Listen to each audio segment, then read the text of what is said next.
کی ہے کہ بعد میں کوئی یہ نہیں کہے کہ ہم سے پانی مانگا ہوتا تو ہم نے دے دیا ہوتا، ہم سے کھانا مانگا ہوتا تو دے دیا ہوتا. یہ صرف حجت تھی کہ سکینہ ہاتھ کا چلو بنائے، پانی مانگتی رہی، شمر ملون نے پانی بہا دیا. ساقیے کوثر کی پوتی پیاسی ہے. جناب کلثوم جناب سکینہ کی شہادت کے بعد ایک جملے پہ تڑپ تڑپ کے روتی تھی.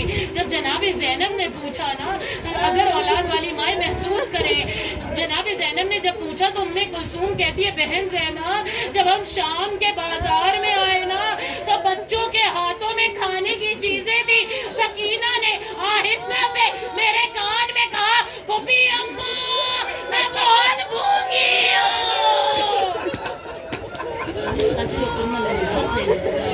یہی حق ہے گریہ کرنے کا عزیزوں.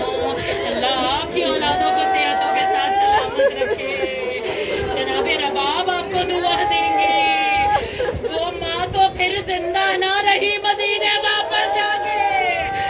چند مہینوں میں رباب کا انتقال ہو گیا، لیکن جب جناب رباب کا انتقال ہوا جناب زینب اب بلند آواز میں گریہ کر رہی ہے. سید سجاد نے کہا پھوپھی اماں اتنا بلند گریہ کیوں؟ کہا سید سجاد میں جب بھابھی رباب کو غسل دینے گئی ان کے لباس میں سے 2 چیزیں برآمد ہوئی، علی اصغر کے جھولے کی جلی ہوئی ٹکڑے، سکینہ کے کان کے گوشوارے. جزاک اللہ خیر جزا. آپ کی آوازیں شام کے راستوں کو کھول دیں انشاءاللہ امام زمانہ. وہ بچی زندان میں تنہا تھی، آج بھی تنہا ہے. جب مصائب ہوتے وقت لائٹس بند ہو جائے نا تو ذرا تصور کریے گا اس اندھیرے زندان کا جہاں سکینہ آزاد ہونے کا تمنا لے کے مر گئی. آزاداران امام. جب یہ قافلہ رہا ہو رہا تھا نا تو جناب رباب کہیں نظر نہیں آ رہی ہے. جناب زینب کہتی ہے سید سجاد مجھے پتا ہے بھابھی رباب کہاں ہوں گی. جناب زینب سیدھا قید خانے میں آئی، دیکھا یہ غریب ماں قبر سکینہ سے ایسے لپٹی ہے جیسے کوئی ماں اپنی بچی کو گلے سے لگائے ہو. اے سکینہ وطن چلو، اب تمہیں وطن جانے کا بڑا ارمان تھا. جناب رباب نے کہا بھابھی رباب اب چلنے کا وقت آ گیا ہے. جناب رباب نے کہا بی بی زینب ذرا انصاف تو کرے، میں مدینے کس کے لیے جاؤں؟ میرا والی حسین کربلا کے میدان میں، میرا علی اصغر کربلا میں، میری سکینہ شام کے زندان میں. میں مدینے کیوں کر واپس جاؤں؟ میری دنیا اجڑ چکی ہے.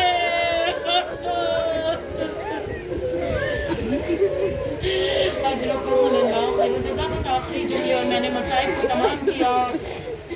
جس طرح سے دل چاہے پرسا دیجیے گا. ہاں زاداران امام ایک شہادت کا منظر بس آپ کے سامنے پیش کر دوں.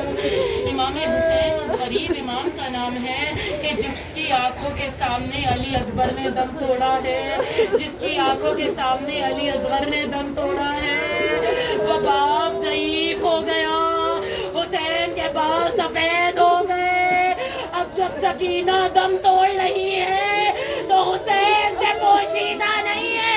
سکینہ کے سینے پہ سر حسین، سکینہ کی سانسیں رک رہی ہے، دم نکل رہا ہے.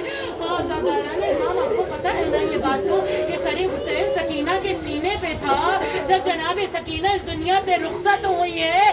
لیکن مجھے نہیں پتا کہ شہادت کے بعد سید سجاد نے سکینہ سے بابا کے سر کو کیسے جدا کیا. اجرکم اللہ خیر الجزاء. آپ ابھی تابوت اٹھائیں گی سکینہ کا، آپ کے ہاتھوں میں ہتھکڑیاں نہیں ہیں، آپ زنجیروں میں جکڑے نہیں ہیں. لیکن جب غریب امام نے اپنی 4 سال کی بہن کا لاشا اٹھایا، ہاتھوں میں ہتھکڑیاں، پورا جسم زنجیروں سے بندھا ہوا، اب جو قبر قبر سکینہ میں اتارا. 2 ہاتھ بلند ہوئے. ایک سید سجاد میری امانت میرے حوالے کر دو.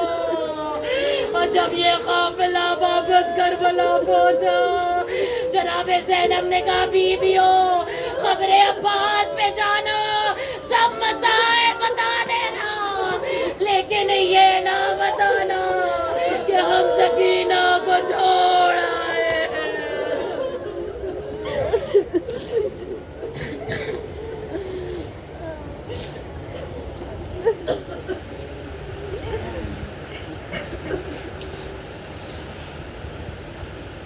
پانچ مرتبہ ہمیں یجیبو کی درخواست ہے. بسم اللہ الرحمن الرحیم. ہمیں یجیب